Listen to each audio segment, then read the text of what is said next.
Islamic ইতিহাস জানুন, ইসলামের সত্য ইতিহাস। আসসালামু আলাইকুম প্রিয় ভিউয়ার্স, ইসলামিক ইতিহাস চ্যানেলে আপনাদেরকে জানাই স্বাগতম। আজকে আমরা পাঠ করব এনায়েতুল্লাহ আলতামাশের নানা তলোয়ার পরবর্তী। তো চলুন শুরু করা যাক।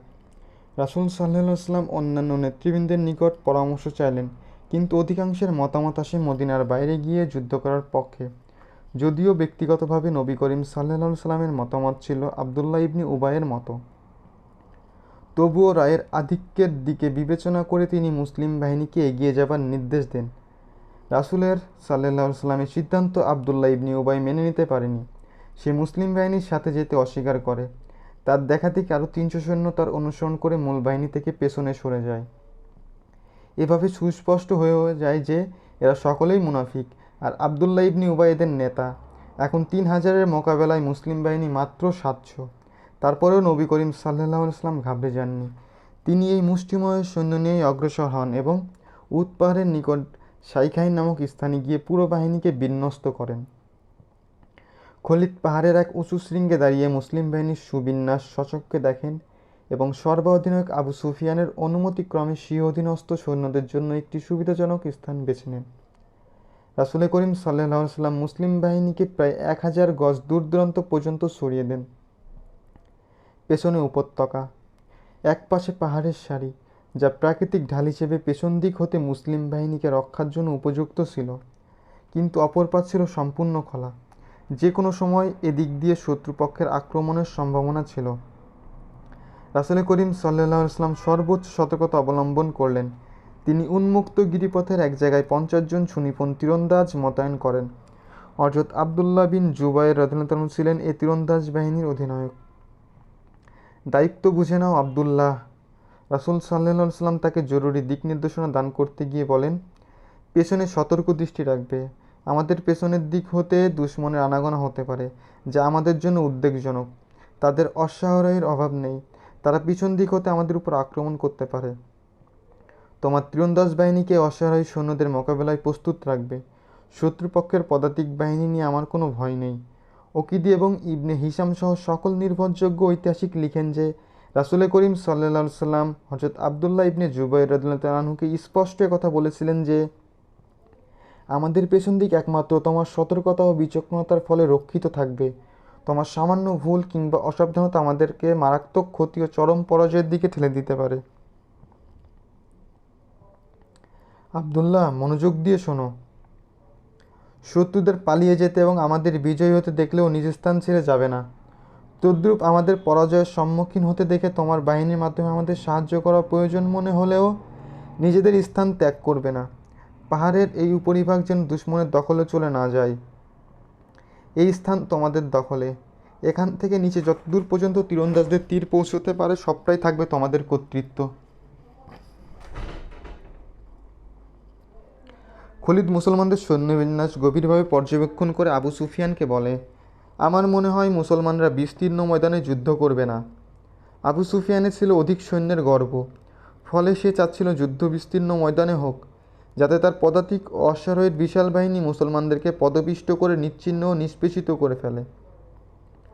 অপরদিকে খলিদ ছিলেন অভিজ্ঞ সমরকুশলী। অতর্কিতে পেছনে কিংবা কোনো পার্শ্বভাগে হামলা, গেরিলা হামলা, সৈন্যবিন্যাস এবং তাদের উপর পূর্ণ নিয়ন্ত্রণ এসবই ছিল তার যুদ্ধবিদ্যার অন্তর্গত। তিনি নিজ অভিজ্ঞতার আলোকে মুসলিম বাহিনীর সৈন্য বিন্যস্ত করা দেখেই বুঝতে পারেন যে নিঃসন্দেহে মুসলমানরা রণাঙ্গনে পূর্ণ নৈপুণ্য দেখাতে যাচ্ছে। আবু সুফিয়ান তার বাহিনীকে মুসলিম বাহিনীর মুখোমুখি নিয়ে গিয়ে দাঁড় করায়। সে প্রথমে অশ্বারোহী সৈন্যদেরকে মুসলমানদের দুপার্শ্ব হতে আক্রমণ করতে প্রেরণ করে। এক পার্শ্ব হামলার নেতৃত্বে ছিলেন খলিদ নিজে, আর অপর পার্শ্ব হামলার নেতৃত্বে থাকে ইকরামা। উভয়ের অধীনে ছিল ১০০ অশ্বারোহীর একটি বিশেষ বহর। সব অশ্বারোহীর কমান্ডার ছিল আমর ইবনুল আস। পদাতিক বাহিনীর সামনে থাকে ১০০ সুনিপুণ তীরন্দাজ। তালহা বিন আবু তালহা কুরাইশ বাহিনীর পতাকাবাহী। তৎকালে রণাঙ্গনে পতাকার গুরুত্ব ছিল অপরিসীম। পতাকা ছিল প্রতিটি সৈন্যের প্রাণস্পন্দন। পতাকা যতক্ষণ পথ করে উঠত ততক্ষণ সৈন্যরা প্রাণপণ যুদ্ধ চালিয়ে যেত, আর পতাকা ভূপাতিত হলে সৈন্যদের মনোবল ভেঙে যেত এবং বিদ্যুৎ গতিতে ভীত হয়ে সৈন্যরা রণে ভঙ্গ দিত। যুদ্ধের সূচনা হয়। কুরাইশদের পক্ষ থেকে আবু আমির নামে নামক এক পাপাচারী কাতার ডিঙ্গিয়ে মুজাহিদদের অদূরে এসে দাঁড়ায়। তার পেছনে কুরাইশ গোলামদের একটি দলও ছিল। আবু আমের মূলত মদিনার বাসিন্দা। সে ছিল আউস গোত্রের সর্দার। রাসূল করিম সাল্লাল্লাহু আলাইহি সাল্লাম হিজরত করে মদিনায় গেলে সে শপথ করে যে কোনো মূল্যে নবী করিম সাল্লাল্লাহু আলাইহি সাল্লাম ও মুসলমানদেরকে মদিনা থেকে বিতাড়িত করে ছাড়বে। সে রূপসী সুন্দরী এক ইহুদি নারীর প্রেমে পাগল ছিল। তদুপরি ইহুদিদের অর্থ সম্পদ তাকে এ ব্যাপারে উত্তেজিত করে তোলে। ইসলাম প্রশ্নে ইহুদিদের পদক্ষেপ ছিল মারাত্মক। অবশ্য বাহ্যিকভাবে তারা মুসলমানদের সাথে আনুগত্য ও শান্তি চুক্তি করে রেখেছিল। আবু আমের ছিল এই ইহুদিদের হাতের পুতুল। ইহুদিরা সুকৌশলে তাকে কুরাইশদের মিত্র হিসেবে প্রস্তুত রেখেছিল। মুসলিম বাহিনী কুরাইশদের বিরুদ্ধে লড়তে মদিনা থেকে রওনা করলে আবু আমের কুরাইশদের কাছে চলে যায়। আউস গোত্রে অনেকেই ইতিমধ্যে ইসলাম গ্রহণ করেছিল। মুসলিম বাহিনীর পক্ষে যুদ্ধ করতে তারাও কাতারবন্দী হয়ে দাঁড়িয়েছিল। আবু আমের মুসলিম বাহিনীর মধ্যে তার গোত্রের লোকদের কাছে গিয়ে উচ্চ আওয়াজে তাদের দৃষ্টি আকর্ষণ করে। আউস গোত্রের আত্মমর্যাদাবোধ সম্পন্ন বীর সন্তানেরা, আবু আমের বলে, নিঃসন্দেহে আমার পরিচয় তোমরা ভালো করে জানো। আমার কথা মন দিয়ে শোনো। এবং তার কথা শেষ না হতেই মুজাহিদ বাহিনীর মধ্য থেকে আউস গোত্রের এক বীর মুজাহিদ এই বলে গর্জে ওঠে যে, পাপিষ্ঠ নরাধম, চুপ কর, তোর নামের উপর আমরা থুতু ফেলি। খলিদের দৃষ্টিতে ভেসে ওঠে একটি দৃশ্য। আবু আমের আর তার সাথে গমনকারী গোলামদের প্রতি বৃষ্টির ন্যায় পাথর বর্ষিত হওয়ার কথা তার আবার স্মরণ হয়। ঐতিহাসিকদের মতে মুসলিম বাহিনী হতে আউস গোত্রের লোকেরাই এই পাথর বর্ষণ করে। পাথরের তীব্র আঘাত সহ্য করতে না পেরে আবু আমের ও তার সাথের গোলামরা দ্রুত চলে যেতে বাধ্য হয়। ইহুদিরা উত্তেজনায় সময় ক্ষেপণ করছিল। যুদ্ধের গতি ও ফলাফল জানতে তারা ছিল অধীর আগ্রহী। আবু আমের যে ইহুদি রমণীর রূপের জাদুতে বন্দী ছিল, সে আবু আমেরের মাধ্যমে তার মিশন সফল হওয়ার সংবাদ শুনতে অত্যন্ত উদ্গ্রীব ছিল। সে তখনও জানত না যে তার রূপ যৌবনের জাদু মুসলমানরা অনেক আগেই পাথর বর্ষণ করে উড়িয়ে দিয়েছে। তার ইন্তেজার অর্থহীন। আবু আমেরের এই ঘটনার পূর্বে কুরাইশদের সাথে আগত গায়িকারা সুমধুর সুরে গান পরিবেশন করে। বদরের নিহতদের বীরত্ব আর ত্যাগের বর্ণনায় ভরপুর ছিল গানের কথাগুলো। নর্তকীরা এমন ভঙ্গিতে নিহতদের বিবরণ তুলে ধরে যার প্রতিটি শব্দই শ্রোতাদের রক্তে আগুন ধরিয়ে দেওয়ার জন্য যথেষ্ট ছিল। তাদের অনেকেই জ্বালাময়ী ভাষণের মাধ্যমে কুরাইশদের বীরত্বে বিস্ফোরক আর রক্তে তোলপাত সৃষ্টি করছিল। নর্তকীদের পর্দার অন্তরালে চলে যাবার নির্দেশ হয়। মঞ্চে আসে আবু সুফিয়ানের স্ত্রী হিন্দা, চমৎকার ঘোড়ায় আরোহী, কণ্ঠে আকর্ষণীয় গান। তার কণ্ঠ যেমন ছিল উচ্চকিত, তেমনি সুরের মধ্যেও ছিল বেশ আকর্ষণ। ঐতিহাসিকগণ তার গানের কলিগুলো না লিখলেও সবাই এটা বর্ণনা করেছেন যে তার গান ছিল অশ্লীলতায় ভরপুর। নারী পুরুষের গোপন বিষয়ের বিবরণ ছিল তার সঙ্গীতে। ইতিহাসে তার গানের কলির মধ্যে আব্দুদান নামক এক ব্যক্তির আলোচনা আছে। এর দ্বারা উদ্দেশ্য বনু আব্দুদার কওম। তৎকালে এই গোত্রটি কুরাইশ বংশের একটি সম্ভ্রান্ত গোত্র হিসেবে পরিগণিত ছিল। বনু উমাইয়া এই গোত্রের একটি বিশেষ শাখা। হিন্দা সুরের মূর্ছনায় গেয়ে চলছিল, আব্দুদারের সূর্য সন্তানেরা, পরিবারের কর্ণধারেরা, আমার আধার রাতের সঙ্গিনী, চার দেয়ালের ভিতরে আমরা জাদু দেখাই। এই জাদু খুবই তৃপ্তিদায়ক এবং দারুণ উপভোগ্য। শত্রুর উপর ঝাঁপিয়ে পড়লে আমাদের বক্ষ তোমাদের জন্য উৎসর্গিত। পৃষ্ঠ প্রদর্শন করলে আমরা তোমাদের কাছেও আসব না।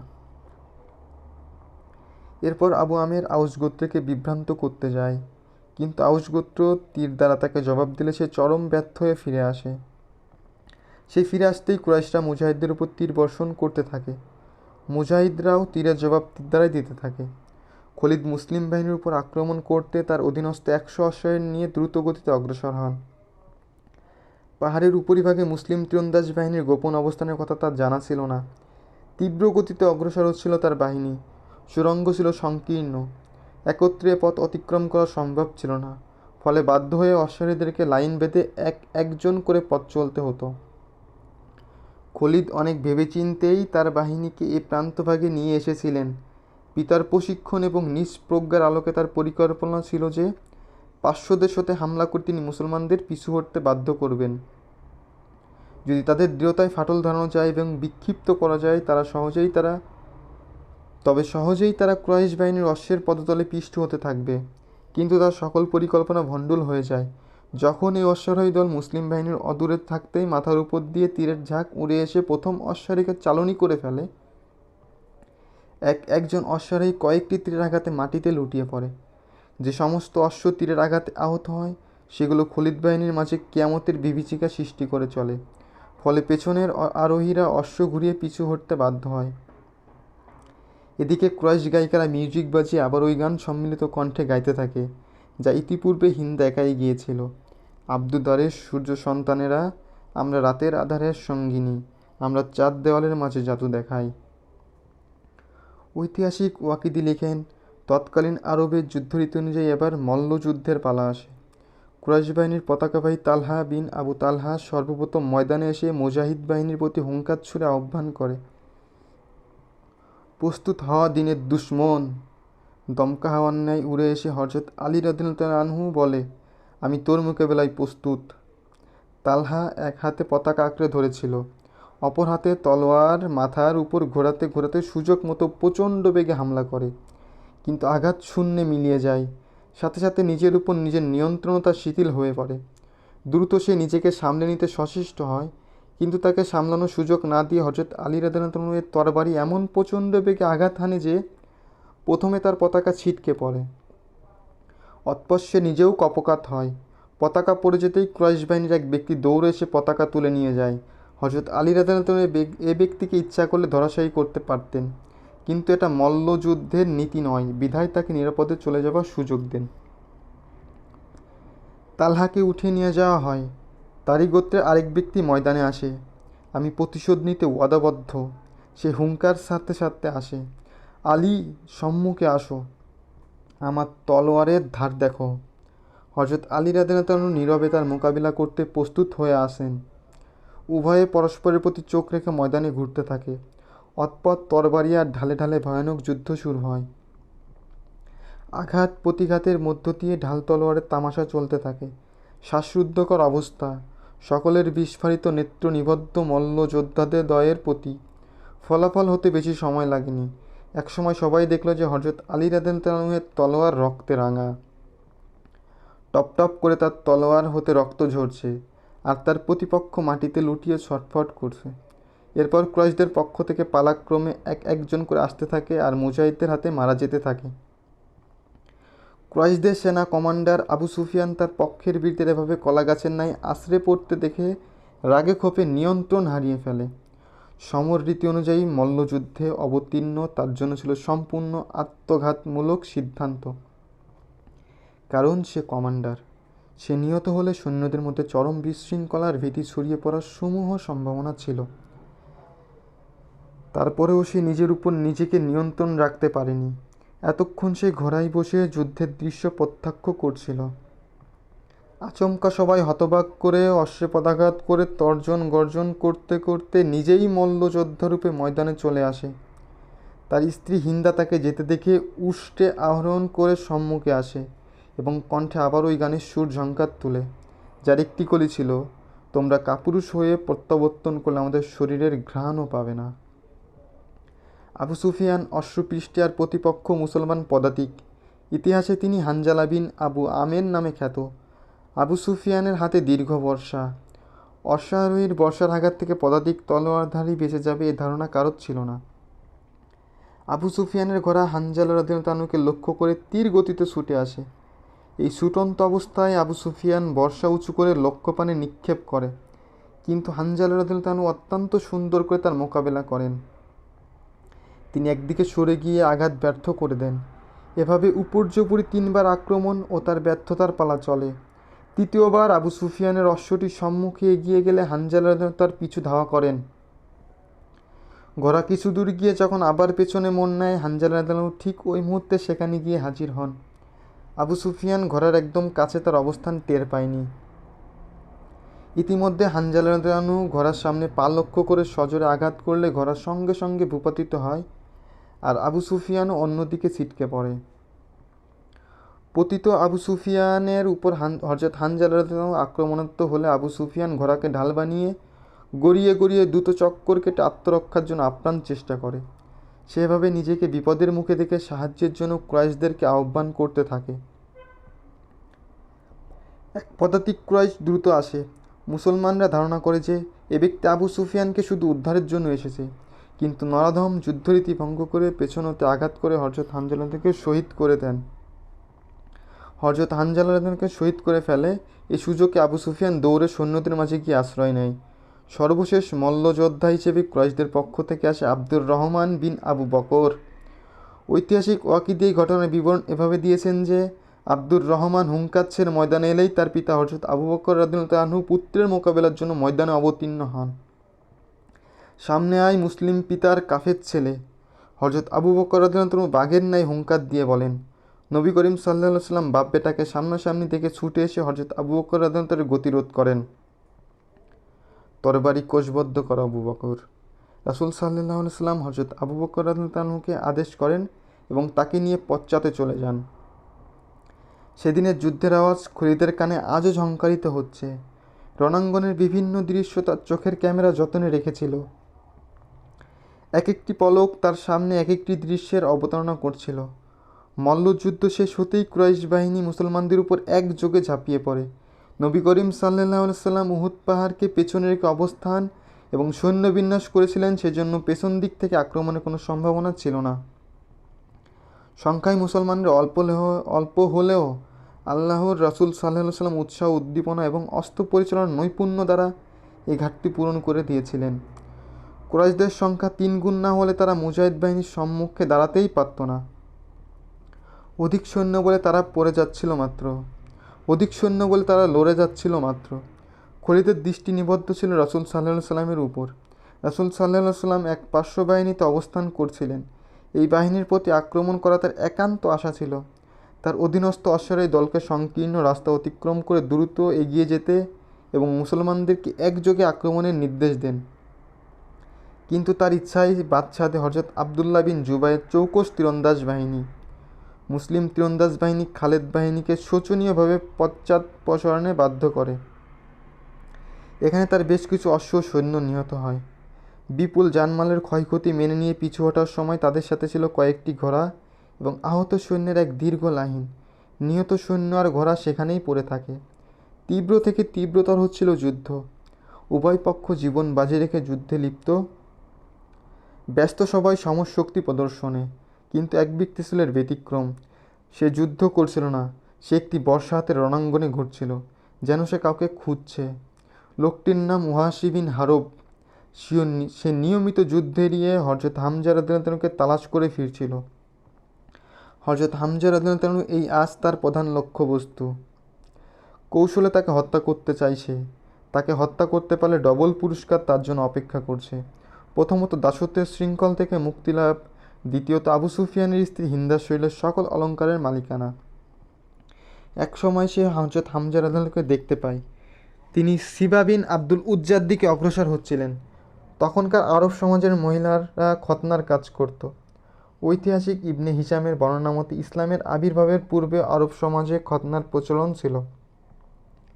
হযরত হামজা রাদিয়াল্লাহু আনহু সে সিবার প্রতি চড়াও হন। তার মাতা খতনার কাজ করত। খতনাকারিনীর পুত্র হযরত হামজা রাদিয়াল্লাহু আনহু হুঙ্কার দিয়ে বলেন, এদিকে আয় এবং শেষবারের মতো আমাকে দেখে যা।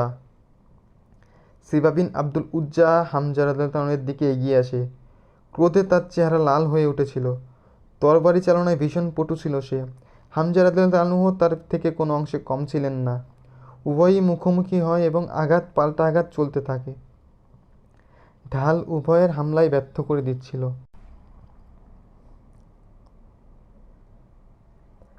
শিবা পার্শ্ব পরিবর্তন করে কৌশলে আক্রমণ করে, কিন্তু ঢালতরের মাঝপথে এসে বাধা হয়ে দাঁড়ায়। এ সময় ওয়াহশী অতি সন্তর্পণে পা টিপে টিপে অগ্রসর হয়। উঁচু নিচু টিলা তাকে লুকিয়ে রাখে।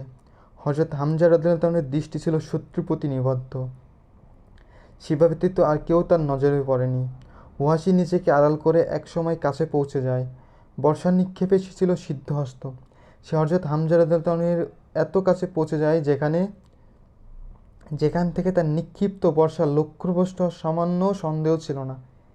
এবার ধীরে ধীরে উঠে দাঁড়ায়, বর্ষা হাতে তোলে, পজিশন নেয় এবং মোক্ষম সুযোগের জন্য অপেক্ষা করতে থাকে। হযরত হামজা রাদিয়াল্লাহু আনহুকে গুপ্ত হত্যার প্রস্তুতি যখন চূড়ান্ত হয়, তখন তিনি আক্রমণের পর আক্রমণ করে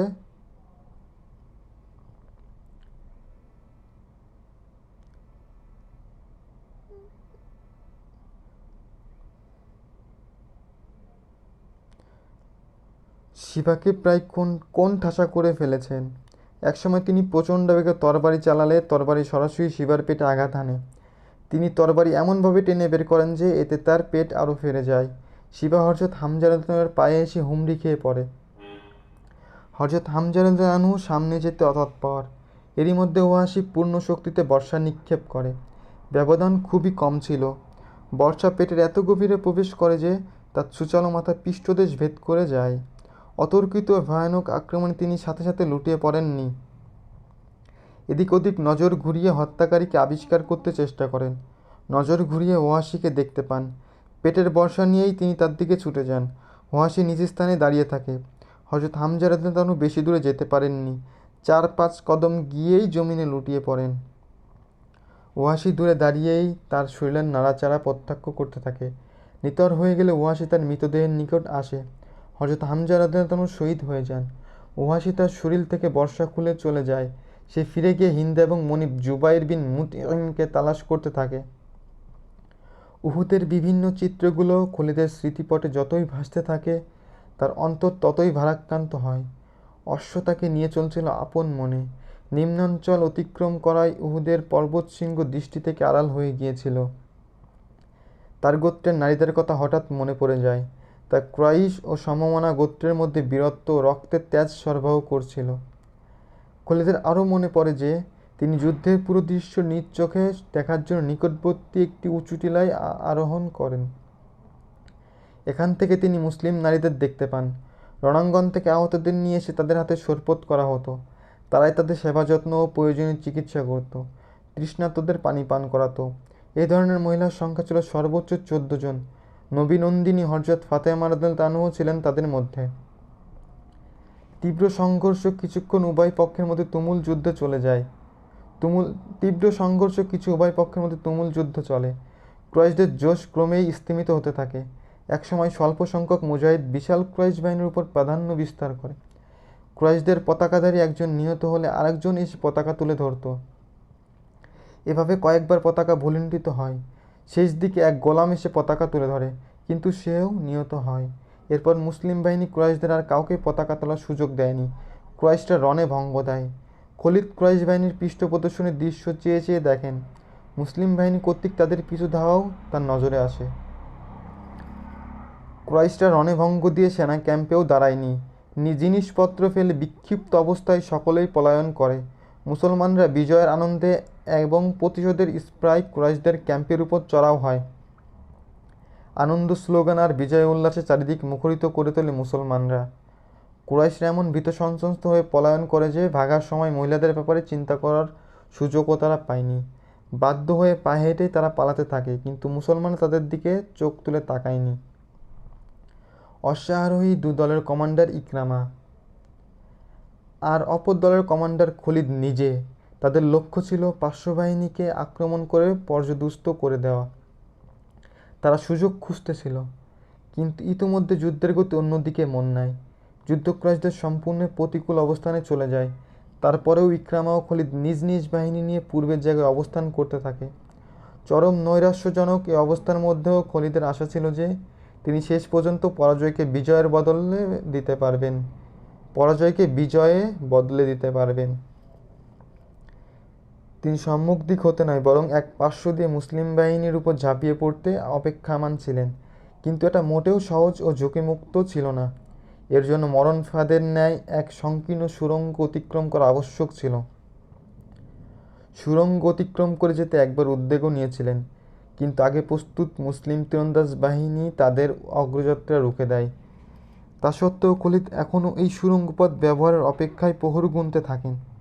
বেশিক্ষণ অপেক্ষা করতে হলো না, মোক্ষম সুযোগ এসে গেল।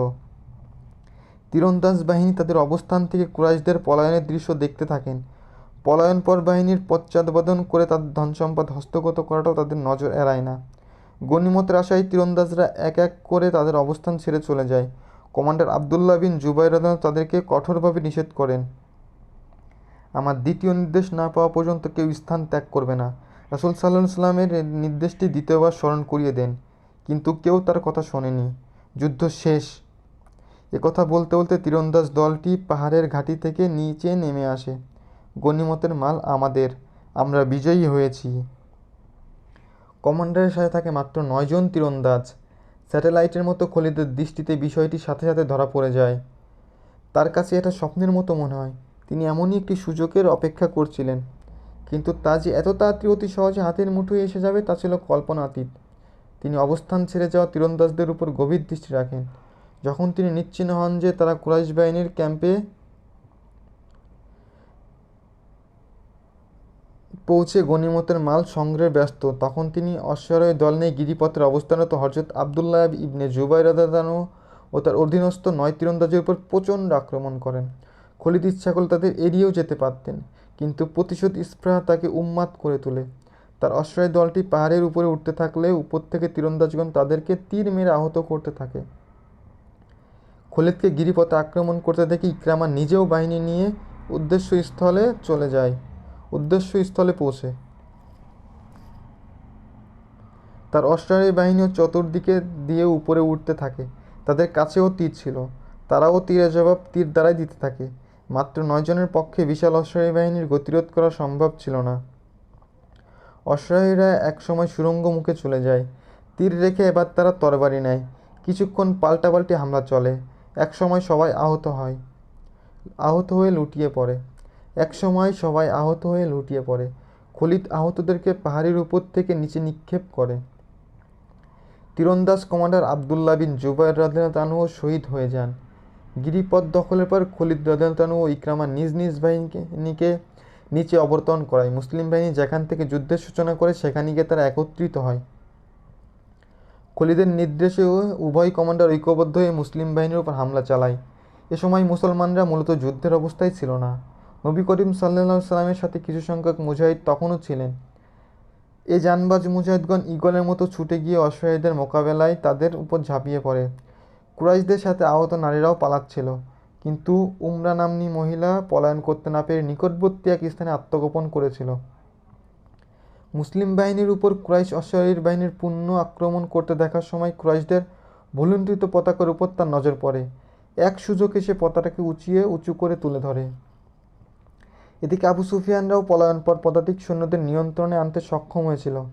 হঠাৎ সে পেছন দিকে তাকালে পতপত করে বাতাসে ওরা কুরাইশদের পতাকাকে সে দেখতে পায়। হুবুল জিন্দাবাদ, উজ্জা জিন্দাবাদ স্লোগানে আকাশ বাতাস প্রকম্পিত করে সে পদাতিক সৈন্যদেরকে সংগঠিত করে রণাঙ্গনে আবার ফিরিয়ে নিয়ে এসে মুসলমানদেরকে ঘিরে ফেলে। খলিদের আরেকটি কথা আজ ভীষণভাবে মনে পড়ে। সেদিন তিনি হত্যার জন্য রাসূল সাল্লামকে তালাশ করে ফিরেন, আর আজ 4 বছর পর সে তারই নিকট মদিনা যাচ্ছে। এই মুহূর্তে তার মন মস্তিষ্ক জুড়ে নবী করিম সাল্লাল্লাহু আলাইহি সাল্লামের প্রিয় সত্তা বিরাজমান। পাহাড়ের বাহিনী আকাশ ভেদ করে বের হতে থাকে। অশ্বও চলছিল শ্লথ গতিতে। খলিদ বাস্তব জগৎ ছেড়ে ভাবের জগতে চলে যান। এই ভাবরাজ্য কখনো তার চলার গতি হয়ে পড়ছিল মন্থর, আবার কখনো বা ঘোড়ার লাগাম টেনে ধরেন খুব কষে। তিনি আপন মনে চলতে থাকেন, অথচ গন্তব্য তার নিকট এখনও স্পষ্ট নয়। গন্তব্যস্থল অনির্ধারিত। কখনো তার মনে হয় এক মোহনী শক্তি তাকে সম্মুখপানে টেনে নিয়ে চলেছে, আর সে মন্ত্রমুগ্ধের মতো তার অনুসরণ করছে। আবার কখনো অনুভব করেন যে দেহের ভিতর থেকে সৃষ্ট একটি শক্তি যেন তাকে পশ্চাতে হটিয়ে দিচ্ছে। খলিদ একটি আওয়াজ তার কর্ণকুহরে তরঙ্গের মতো আঘাত আনে। এটা তার ভেতরেই একটি কাল্পনিক আওয়াজ, কিন্তু তার নিকটে এটা বাস্তব মনে হয়। তিনি ঘোড়ার লাগাম টেনে ধরে সম্মুখে দৃষ্টি বুলিয়ে আওয়াজের উৎস খোঁজ করেন, অথচ সেখানে বালুরাশি বিনে আর কিছুই ছিল না। আবারও তিনি শুনতে পান, খলিদ, যা শুনেছি তা কি সত্য? এবার তিনি কণ্ঠ চিনে ফেলেন, নিশ্চিত হয়ে যান যে এটা তার সাথে ইকরামার কণ্ঠস্বর। মাত্র একদিন আগে ইকরামা তাকে বলেছিল, তুমি যদি মনে করো যে মুহাম্মদ আল্লাহর প্রেরিত নবী, তাহলে এই ধারণা মন থেকে মুছে ফেলো। সে আমাদের অসংখ্য আত্মীয় স্বজনকে নিধনকারী। তোমার গোত্রের মানসিকতা অনুভব করো। তা সূর্যাস্তের পূর্বেই মুহাম্মদকে হত্যা করতে চায়।